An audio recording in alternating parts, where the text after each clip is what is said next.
Today, I'm going to talk about one of my favorite science fiction writers, and easily the best film adaptation of her work. Along the way, we'll talk about how great art can come from limitations, and about how power should never be misused, even with the greatest of intentions. We'll also learn why PBS's first full-length made-for-TV movie was almost lost forever. In my last video, when I discussed The Day After, I got some flack from people accusing me of being too political and for excusing obvious propaganda, and I fear that, today, I'm not gonna satisfy those people. But hey, it's the internet where nobody's happy, so let's just get cracking.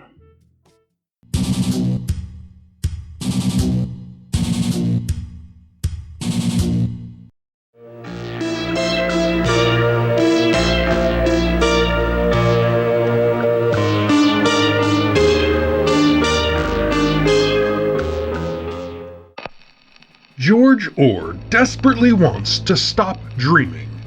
He walks into the office of the onerologist Dr. William Haber, who wants to understand George's unique problem. According to George, his dreams literally manifest in the real world, that things change so completely that only he, George, remembers the world as it was before his dream. However, after witnessing one of George's effective dreams for himself, Dr. Haber sees the change in real time and realizes the incredible potential of George's power. Dr. Haber uses hypnotic suggestion to guide the effective dreams, but before long, he learns that it is incredibly dangerous to play around with an unconscious mind.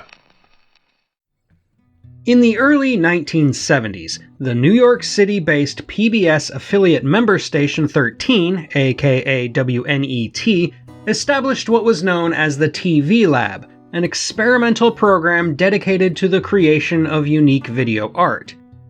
TV Lab, with David Loxton as director, mostly became known for documentaries like The Lord of the Universe and The Times of Harvey Milk, but Loxton, having already co-produced the Vonnegut adaptation Between Time and Timbuktu for Boston's WGBH-TV alongside his production partner Fred Barzyk, also wanted TV Lab to branch out into fiction, specifically science fiction. The Corporation for Public Broadcasting established a $750,000 grant for TV Lab to develop a series of films based on, quote, thoughtful and provocative works of speculative fiction, unquote. They called it speculative fiction because, according to Barzyk, sci-fi was, quote, a little too pedestrian for PBS, unquote. As a result, a list of well-renowned science fiction authors, or should I say speculative fiction authors, was assembled, from which the name Ursula K. Le Guin was picked. If you're not familiar with Le Guin, first of all, shame on you. Second of all, go read one of her many great works, like The Left Hand of Darkness, The Dispossessed, and The Word for World is Forest, presumably after you finish this video. Le Guin was taken aback by Loxton and Barzyk when they told her they had chosen to adapt her novel The Lathe of Heaven, since the book is heady and much more difficult to film than some of her other more accessible works. Nevertheless, she gave them the green light, under the provision that she remain involved in the entire process. Loxton then hired Roger Swaybill to write the initial script, which was improved by future Murphy Brown creator Diane English. Early drafts included far too many special effects for the film's modest budget, which was either a third or the entirety of CPB's $750,000 grant, depending on who you ask. Therefore, English, along with Loxton and Barzyk, who shared directing duties, had to find clever ways around them, with the filmmakers often resorting to artistic interpretation rather than direct recreation.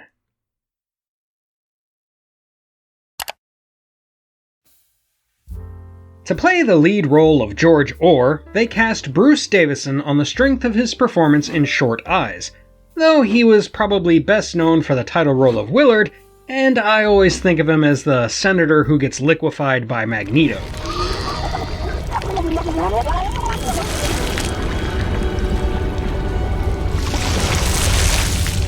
Davison does a great job with a tricky character to play, given that George is placid, malleable, and romantic, a kind of Taoist hero that is in large part Le Guin's self-insert. His foil, Dr. Haber, is pretty much the opposite, an ambitious scientist seeking to use George's power to improve the world as he sees fit.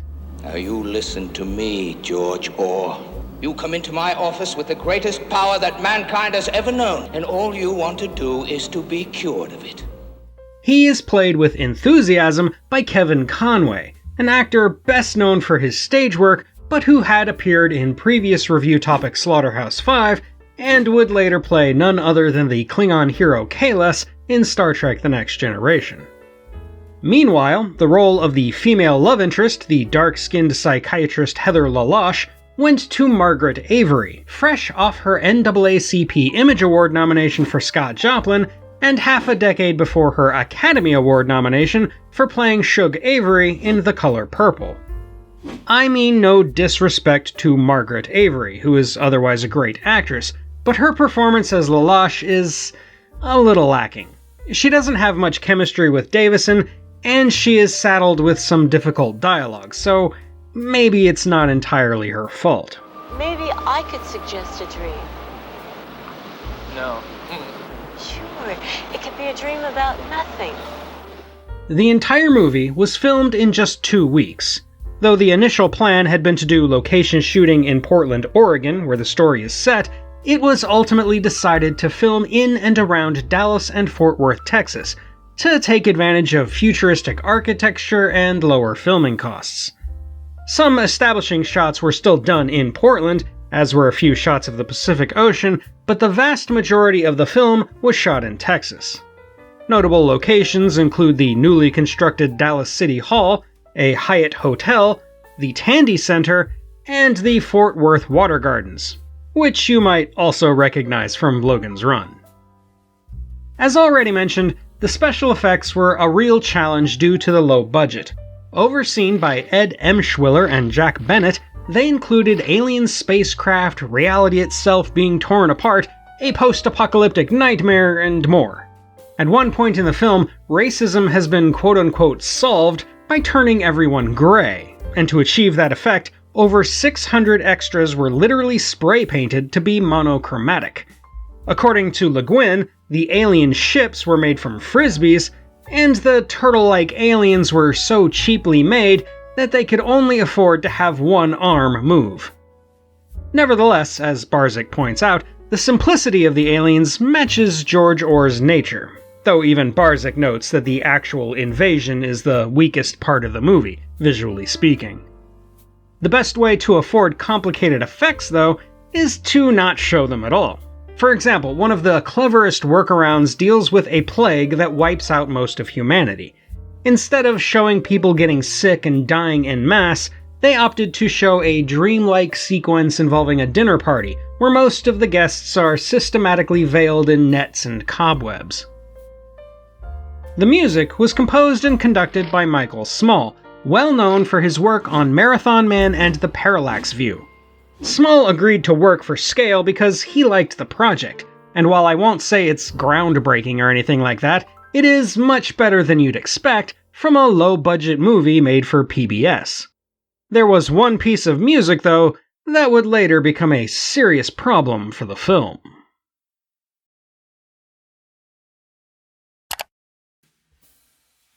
The Lathe of Heaven first aired on PBS on January 9, 1980.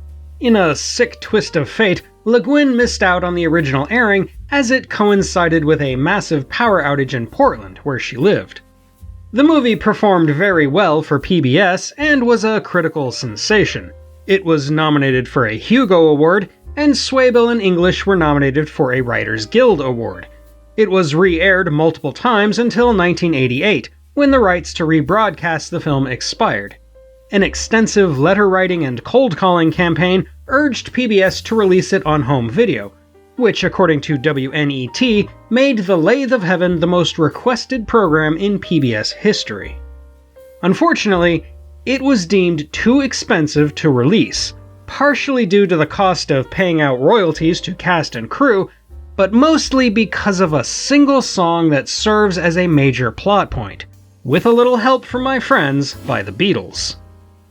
Rather than paying full price to use the song after 1988, a cover version that cost far less in licensing fees replaces the original. Another problem with re-releasing the film involved the fact that it was borderline lost. The original film print was long gone, and the only existing copies were poor quality transfers and a single 2-inch quadruplex tape.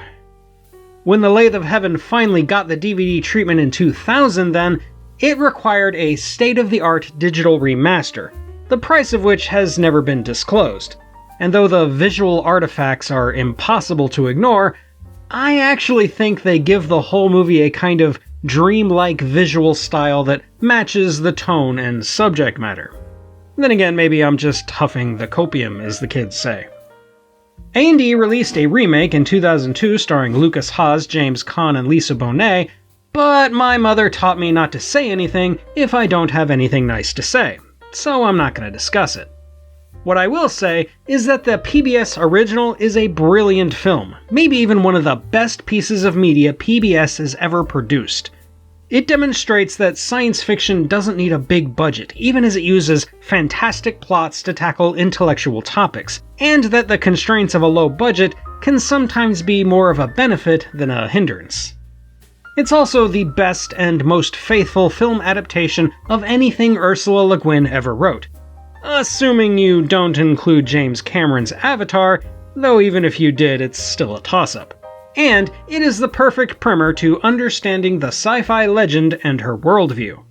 Because here's the thing, the allegory of the Lathe of Heaven can be interpreted in a few different ways, but they all come back to the concept of peace and moderation. Le Guin was a very political person, but her politics were never as simple as they appeared. She mixed classical liberalism with what would today be called progressivism within an almost religious framework centering on Taoist principles. I know that sounds like a lot, but stay with me. George Orr is someone terrified of his own power, while Dr. Haber is someone all too eager to wield it. Haber is driven by noble goals of ending things like scarcity and racism, but without Orr keeping him in check, Haber nearly destroys the fabric of reality itself through good intentions.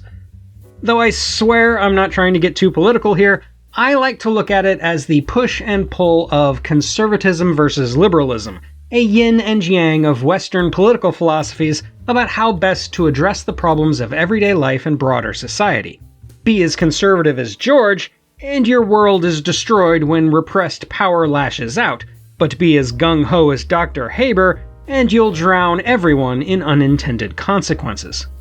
True peace, from this perspective, comes from patience and the measured use of power, not from emotional action or paralyzing fear. Another way to look at it is as the classic parable of the genie. Be careful what you wish for. I love the thought that George has late in the movie when he suggests that maybe everyone is always changing reality through their dreams and George is only unique because he remembers it. The implications of that are kind of mind-blowing if you think about it. No matter how you read the story though, The Lathe of Heaven is a fascinating little film that should never have come as close as it did to disappearing forever, and therefore, I hereby decree that it is definitely a sci-fi classic. And that's all for today, my fellow Earthlings. Have you ever dreamed something into existence? Let me know in the comments, and while you're there, don't forget to hit those like and subscribe buttons. Thank you for watching, and until next time, when a certain professor will return to uncover an alien conspiracy at the highest levels of the British government, this is the Unapologetic Geek, telling you to never be ashamed of what you love. As long as you're not hurting anybody.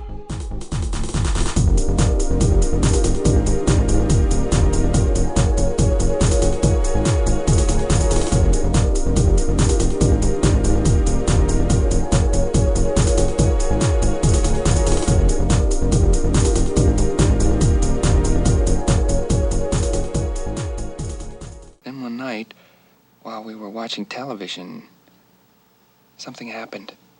How could I have done it? She was my aunt, for God's sake.